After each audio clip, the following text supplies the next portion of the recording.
Nehemiyas, ikasyam na kabanata.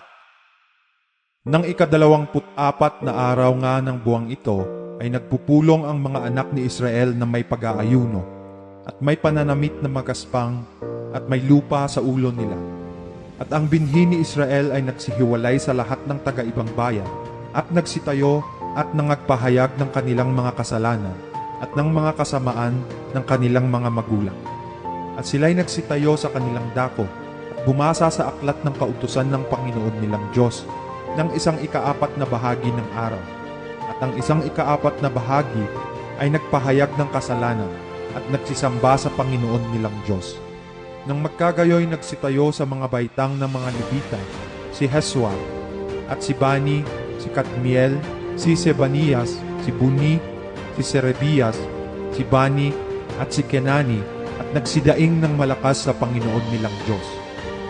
Nang magkagayoy ang mga Levita, si Hesua at si Kadmiel, si Bani at si Hosabnias, si Serebias, si Odayas, si Sebanias at si Petaya, ay nagsipagsabi, "Kayo'y magsitayo at magsipuri sa Panginoon ninyong Diyos na mula sa walang pasimula hanggang sa walang hanggan, at purihin ang iyong maluwalhating pangalan, na nataas ng higit sa lahat ng pagpapala at pagpuri. Ikaw ang Panginoon, ikaw lamang. Ikaw ang lumikha ng langit ng mga langit, pati ng lahat na natatanaw roon, ng lupa at ng lahat na bagay na nangaroon, ng mga dagat at ng lahat ng nangaroon, at iyong pinamalaging lahat, at ang hukbo ng langit ay sumasamba sa iyo. Ikaw ang Panginoon na Diyos na siyang pumili kay Abram at naglabas sa kanya sa Ur ng mga Kaldeo, nagbigay sa kanya ng pangalang Abraham, at nasumpungan mo ang kanyang puso na tapat sa harap mo, at nakipagtipan ka sa kanya upang ibigay ang lupain ng Kananeo, ng Heteo, ng Amoreo, at ng Fereseo, at ng Hebuseo, at ng Gergeseo, upang ibigay sa kanyang binhi at tumupad ng iyong mga salita, sapagkat ikaw ay matuwid. At iyong nakita ang kadalamhatian ng aming mga magulang sa Ehipto, at iyong dininig ang kanilang daing sa tabi ng dagat na mapula.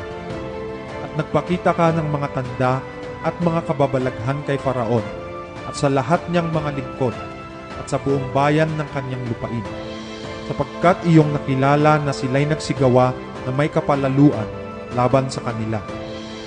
At ipinag-imbot mo ikaw ng pangalan gaya sa araw na ito. At iyong hinawi ang dagat sa harap nila, na anupat sila'y nagsidaan sa gitna ng dagat sa tuyong lupa. At ang mga manghahabol sa kanila ay iyong ibinulusok sa mga kalaliman na gaya ng isang bato sa malalim na tubig.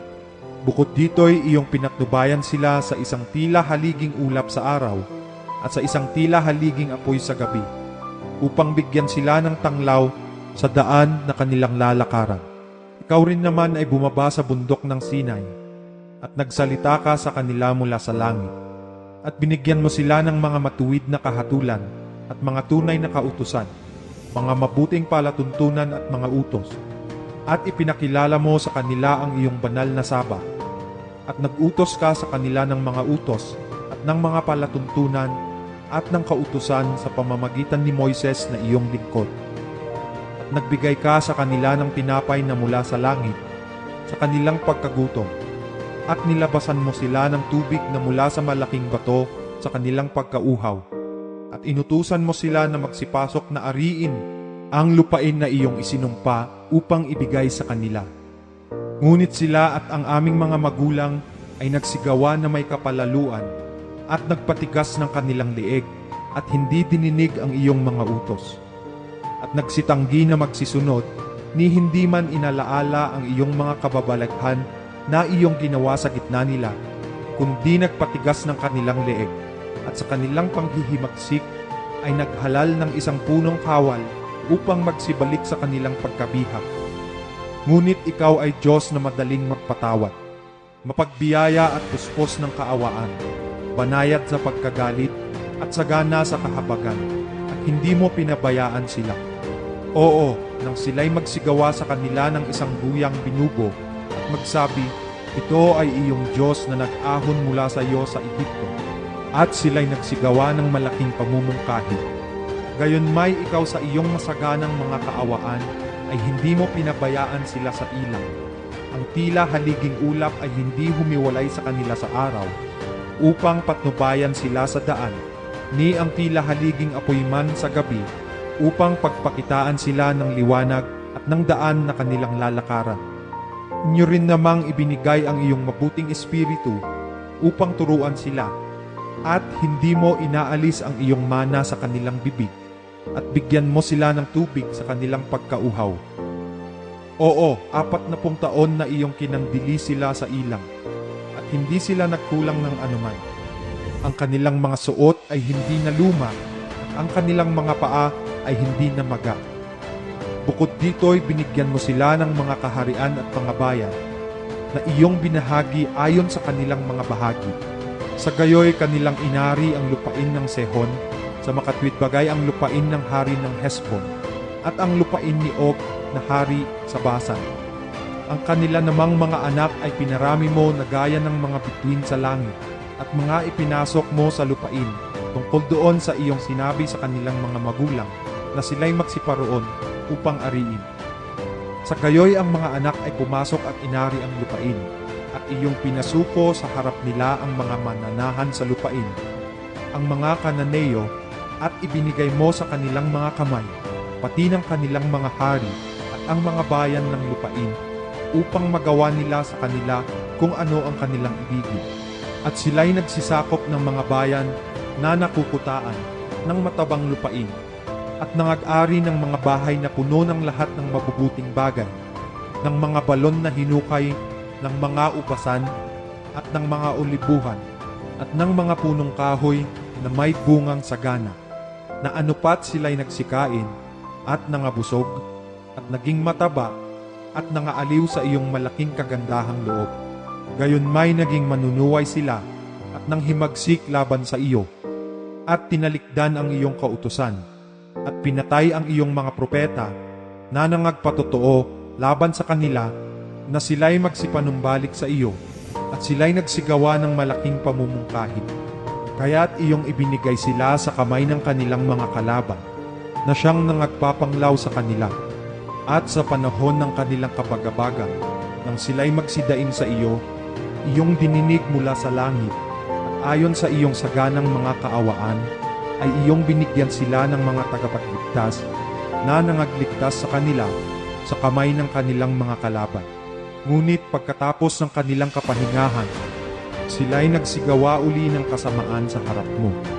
Kaya't pinabayaan mo sila sa kamay ng kanilang mga kaaway, na anupat mga napapanginoon sa kanila.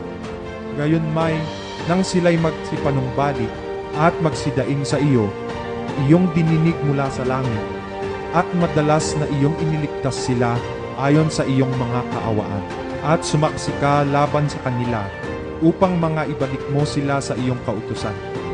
Gayunmay nagsigawa sila na may kapalaluan, at hindi dininig ang iyong mga utos, kung nangagkasala laban sa iyong mga kahatulan, na kung gawin ng isang tao, siya'y mabubuhay sa kanila. At iniurong ang balikat at nagpatigas ng kanilang leeg, at hindi nangakinig. Gayunmay tiniis mong malaon sila, at sumaksi ka laban sa kanila ng iyong espiritu sa pamamagitan ng iyong mga propeta. Gayunmay hindi sila nangakinig.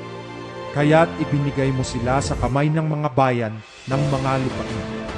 Gayunmay sa iyong masaganang mga kaawaan ay hindi mo lubos na niwakasan sila o pinabayaan man sila, sapagkat ikaw ay mapagbiyaya at maawaing Diyos. Ngayon nga, aming Diyos na dakila, na makapangyarihan at kakilakilabot na Diyos, na nag-iingat ng tipan at kaawaan. Huwag mong ariing munting bagay sa harap mo ang hirap na dumating sa amin, sa aming mga hari, sa aming mga prinsipe, at sa aming mga saserdote, at sa aming mga propeta, at sa aming mga magulang, at sa iyong buong bayan, mula sa kapanahunan ng mga hari sa Assyria, hanggang sa araw na ito. Gayunmay banal ka sa lahat na dumating sa amin, sapagkat gumawa kang may pagtatapat, ngunit nagsigawa kaming may kasamaan. Kahit ang aming mga hari, ang aming mga pangulo, ang aming mga saserdote, o ang aming mga magulang man, hindi nangag-ingat ng iyong kautusan, o nakinig man sa iyong mga utos at sa iyong mga patotoo na iyong ipinatotoo laban sa kanila, sapagkat sila'y hindi nangaglingkod sa iyo sa kanilang kaharian at sa iyong dakilang kagandahang loob na iyong ipinakita sa kanila at sa malaki at mabungang lupain na iyong ibinigay sa harap nila, o nagsihiwalay man sila sa kanilang mga masamang gawa. Narito, kami ay mga alipin sa araw na ito, at tungkol sa lupain na iyong ibinigay sa aming mga magulang upang kanin ang bunga niyaon at ang buti niyaon. Narito, kami ay mga alipin doon, at ang lupain ay nagbubunga ng marami sa ganang mga hari na iyong inilagay sa amin dahil sa aming mga kasalanan. Sila na may kapangyarihan din sa aming mga katawan at sa aming hayop sa ikapagsasaya nila. At kami ay nangasa malaking kapanglawan. At gayon may dahil sa lahat na ito ay tapat na nangakikipagtipan kami at isinusulat namin at tinatakdaan ng aming mga prinsipe, ng aming mga lipita at ng aming mga saserdote.